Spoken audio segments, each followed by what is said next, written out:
Bonjour à toi et bienvenue dans ce dernier épisode du podcast consacré à Taïwan. La fin de mon voyage est mouvementée puisque je perds mon passeport au cours d'une soirée arrosée. Parallèlement, je redécouvre Dominique, mon boss, sous un nouveau jour. Bon épisode. CP Wings, le podcast. Chapitre 15. Changement de perspective.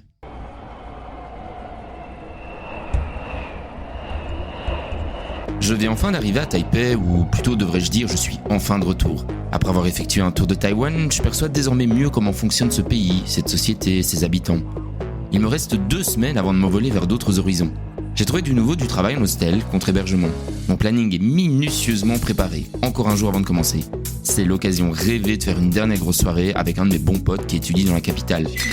Nous finissons la soirée jusqu'aux petites heures du matin aux abords du Triangle, une boîte tenue par des Français qui attire énormément d'étudiants et quelques locaux.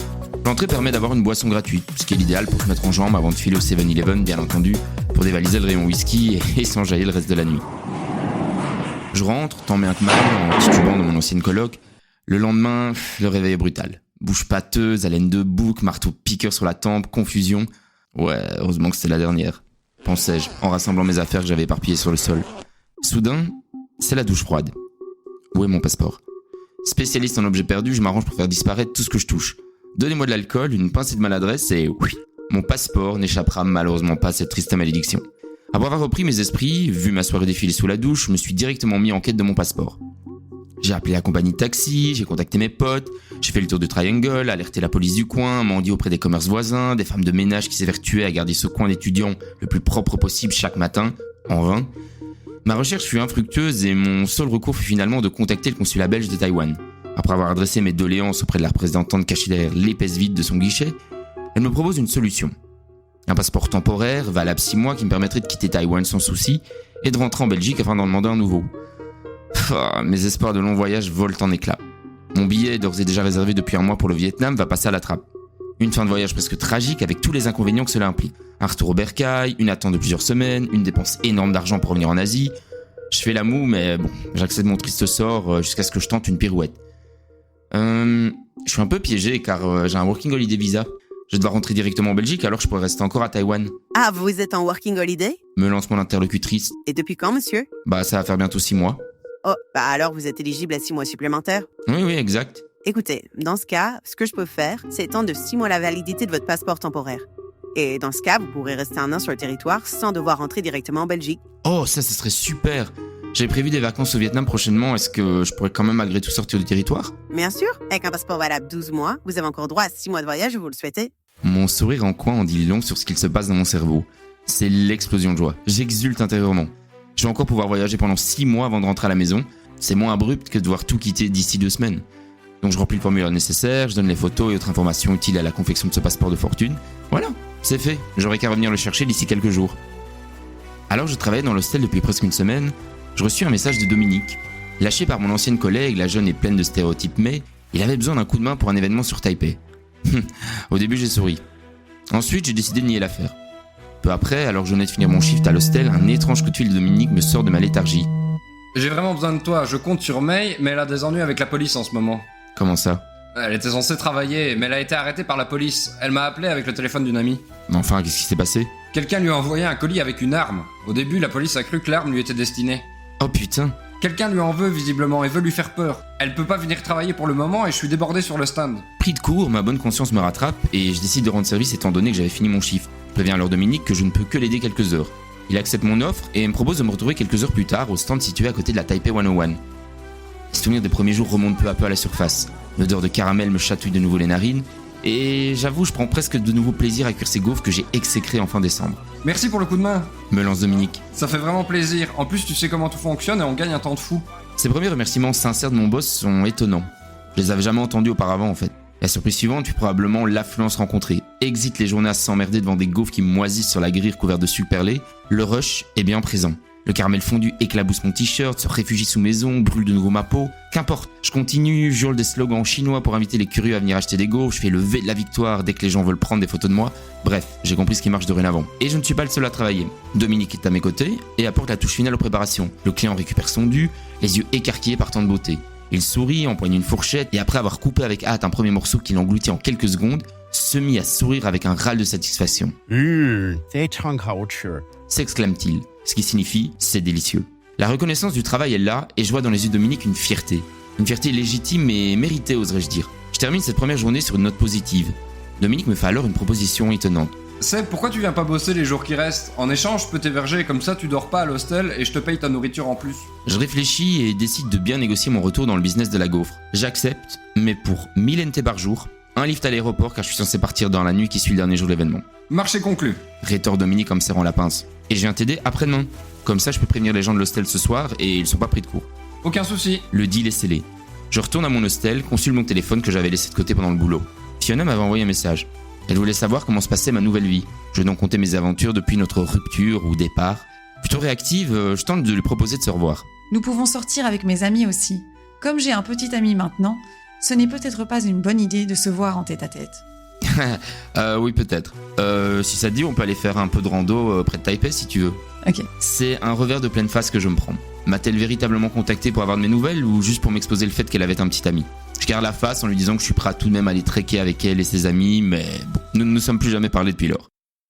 Dans la même veine, j'ai reçu quelques heures plus tard un message qui éveillait ma curiosité. Je pose salam, mais si on se voit, je porterai peut-être de la lingerie un peu sexy. Noémie devait se rendre sur Taipei pour quelques heures demain, dans l'après-midi. Je me mis à sourire. Plus de 350 km me séparaient d'elle. Je me souviens lui avoir précisé que je partais en début avril et elle a ajouté « Si par hasard je passe sur Taipei, je te tiens au courant. » J'ignore si c'est véritablement le hasard qui veut nous réunir, mais en tout cas, je ne compte pas laisser passer cette opportunité. Noémie est de loin la fille pour laquelle j'ai eu le plus gros coup de cœur à Taïwan. Nos conversations, nos intérêts communs, notre âge, notre vision du monde, tout me laissait penser que quelque chose de fort se passait entre nous. Sans que je ne lui dévoile, sans que je ne lui dise quoi que ce soit, il était extrêmement aisé pour moi de communiquer avec elle. Et de comprendre ce qu'elle ressentait au final. Nous avions même une discussion sur la série Rick and Morty, de Justin Roiland et Dan Harmon. Un petit bijou d'animation co-réalisé par le créateur de Community. Dans la saison 3, Rick veut absolument goûter la sauce Szechuan, spécialement préparée en édition limitée dans les McDonald's à l'occasion de la sortie du dessin animé Mulan, un petit racisme sucré-salé. Une blague récurrente entre nous qui finira par nous tirailler dès le lendemain. En route pour trouver un motel, je décide de m'arrêter avec Noémie en quête de cette fameuse sauce. Nous fûmes malchanceux malgré le retour annoncé par la chaîne de fast-food suite à l'engouement des fans de la série. Cependant, toujours dans le même délire, nous avons commandé une quarantaine de nuggets, je ne me rappelle plus exactement, et nous sommes ensuite rendus dans un motel.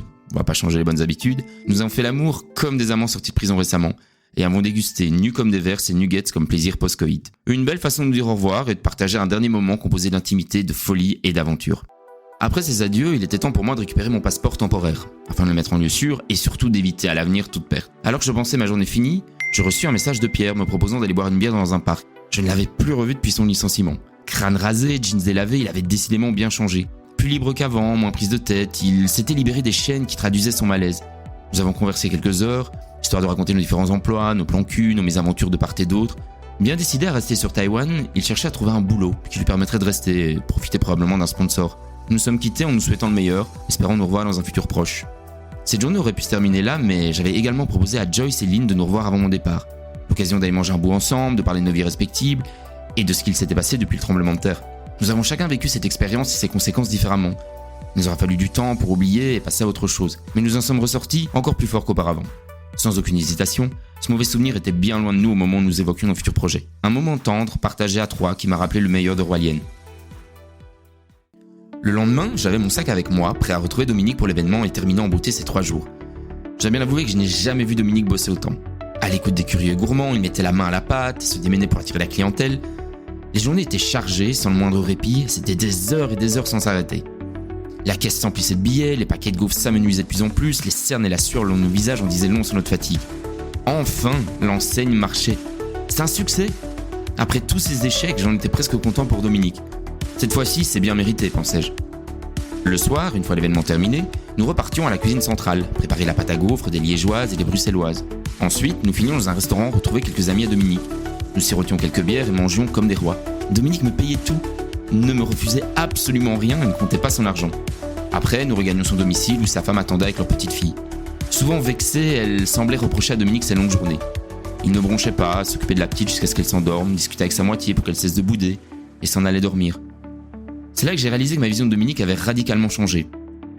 Il n'était pas le mauvais bougre qu'il laissait paraître. Il a bien entendu des tonnes de défauts, C'est ni Théo ni Charles qui m'auraient répondu le contraire. Et pourtant, Je sais pas, je finissais par me sentir coupable pour lui. J'ai jamais vraiment su si j'avais changé d'avis ou si tout simplement il avait évolué ou s'était remis en question. La dernière journée de travail fut longue, suivie par un déménagement pénible de tous les meubles, machines en direction de la cuisine centrale. Lors du trajet, je ne pus m'empêcher de regarder silencieusement le paysage défiler, sentir une dernière fois l'odeur abominable du stinky tofu et du refoulement d'égout de certains quartiers du centre. Alors que nous étions de retour chez Dominique, une énième dispute commença avec sa femme. Il décida de m'appeler un taxi, me serra la main en me souhaitant bonne continuation. En route vers l'aéroport, j'ai revu ces 6 mois défiler devant mes yeux.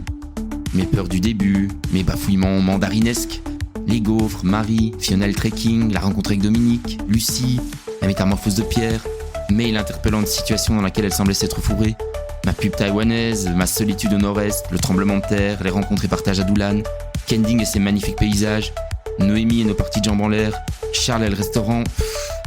Tant de choses vécues en si peu de temps. L'avenir n'a jamais été aussi radieux, rempli de son lot de surprises. Émerveille-moi, surprends-moi, fais-moi pleurer, fais-moi vivre à 100% bordel.